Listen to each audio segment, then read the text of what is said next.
You'd be forgiven for thinking that I spend all my life in my studio making dollhouse miniatures. But I do have another life, and on Wednesdays I have the day off, and I generally take my husband for lunch. And after lunch we'll go around the second-hand shops and the charity shops looking for, in my case, funny little things to put in my dollhouses, and in Roger's he's looking for cut glass whiskey tumblers, which just goes to show how different we are. And this week I got lucky. I found two lovely little pieces. One of them was a little engine, a die-cast engine by Lindsay, probably turn of the century.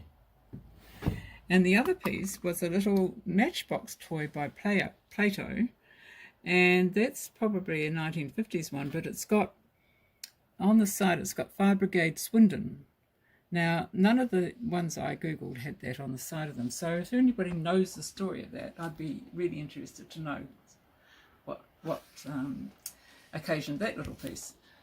Now, Edward, of course, needs a staircase to go up into this room, and so I had to think about what I was going to do, and I had many choices because this is a steampunk house.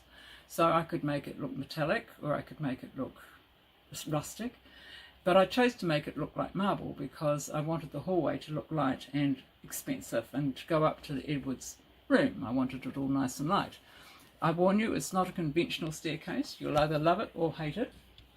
And so it is a suspended marble staircase.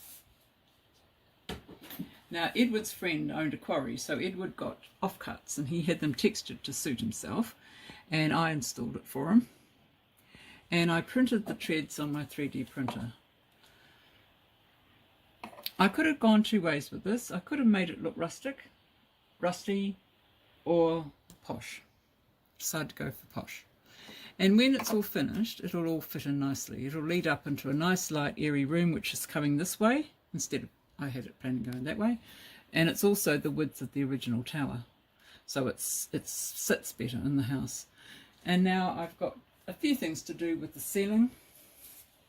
I have to finish off all these corner edges and paint them brown. And then it has a red trim that goes on this side, which has to be done before anything else gets done on the other side. And so it's all about order. And for those of you who are watching them, have lowered the house, so I don't actually have to keep hopping up and down on boxes all day working on it, so things are looking up.